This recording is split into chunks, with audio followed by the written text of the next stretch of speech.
¿Qué tal, estudiantes? This video is going to be all about asking questions in Spanish. Super helpful because in any language, people have to ask questions.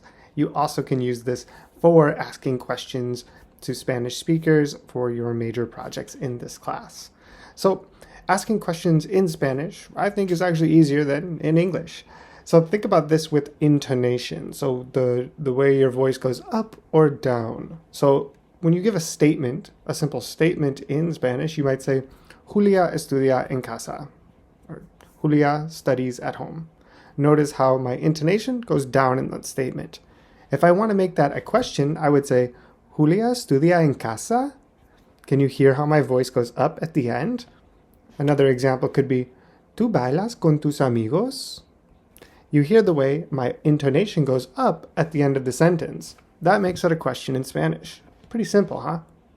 You can also do what's called subject-verb inversion, just like we do in English, or very similarly to how we do in English.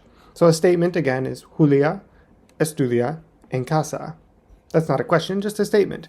To make it a question, you can have that rising intonation, or you can swap the verb and the subject. So you could say, ¿Estudia Julia en casa?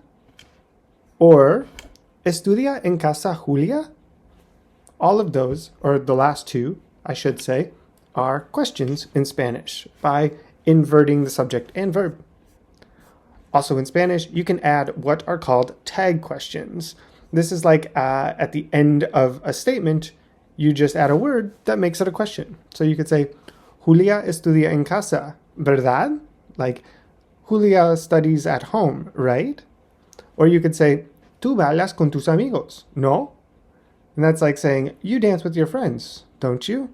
Pretty simple there. Many times to ask that question, like a yes or no question in Spanish there, you can just add no at the end of the sentence. Okay, great. Also, there are other ways of forming questions, particularly with interrogative words or question words.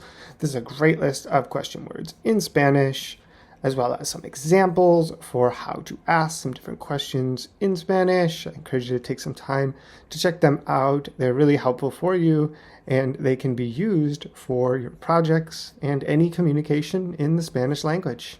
Nada más. Hasta luego.